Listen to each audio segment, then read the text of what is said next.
ஏனா 1, பினா 2, சினா வந்து 3, இசட்னா 26. ஆல்பாபெட்ஸ் ஒரு நம்பர் கொடுத்துட்டு HCF ஆஃப் IXனா என்ன, LCM ஆஃப் CP என்னன்னு சொல்லிட்டு கேக்குறாங்க. ஓகேவா? இது ஈஸியான ஷார்ட்கட் சொல்றேன் பாருங்க. எஜிடெக் AJO TY சொல்லிட்டு ஞாபகம் வச்சுக்கோங்க. ஆல்பாபெட்ல ஈனா 5, ஜேனா 10, இது 15, இது 20, இது 25. ஓகேவா? கிளியரா? இப்ப பாருங்க HCF ஆஃப் IX ஐனா என்ன வந்துடும், ஐஜேன்னு சொல்லுவோம். அப்ப ஐனானது 9. ஓகேவா? ஐனான வந்துடும் 9 வந்து. இப்போ எக்ஸ் பாருங்களேன், எக்ஸ் ஒய் இசட்னு வரும். அப்ப ஒய் வந்து 25, எக்ஸ் வந்து 24 தானே இருக்க முடியும். அப்படி ரெண்டு என்ன கண்டுபிடிக்கிறோம், HCF கண்டுபிடிக்கிறோம். அடுத்து எல்சிஎம் பாருங்க, எல்சிஎம் வந்து சி கொடுத்துருக்காங்க, ABCயா, சினா 3ஆம் நம்பர் தெரியும். பி பாருங்க, பினா வந்து OP, இது வந்து 15, அடுத்து வந்து 16 தானே இருக்க முடியும். ஸோ இது வந்து எல்சிஎம் கண்டுபிடிக்கிறோம். ஸோ இது ரெண்டுக்கும் HCF பாக்குறோம் அப்படின்னா 3.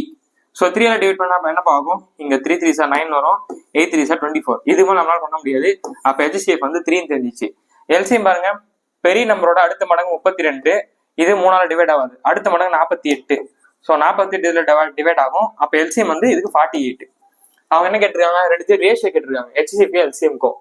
அப்ப 3க்கும் 48க்கும் ரேஷியோ கண்டுபிடிச்சா என்ன ஆகும்பா, இங்க 1 வந்துற போது, இங்க 16 வந்து போயிருக்கு. ஸோ 1:16 தான் இதுக்கான சரியான ஆன்சர். சி ஆப்ஷன் தான் இதுக்கான சரியான ஆன்சர். ஸோ இந்த கொஸ்டினுக்கு என்ன ஆன்சர்ன்றதை கமெண்ட் பண்ணுங்க. இந்த ட்ரிக் பிடிச்சிருந்துச்சுன்னா ஃபாலோ பண்ணிட்டு ஃப்ரெண்ட்ஸ் ஷேர் பண்ணி விட்டுருங்க. அடுத்த ஒரு மேட்ச்ல சந்திப்போம். நான் உங்கள் ரூபன்.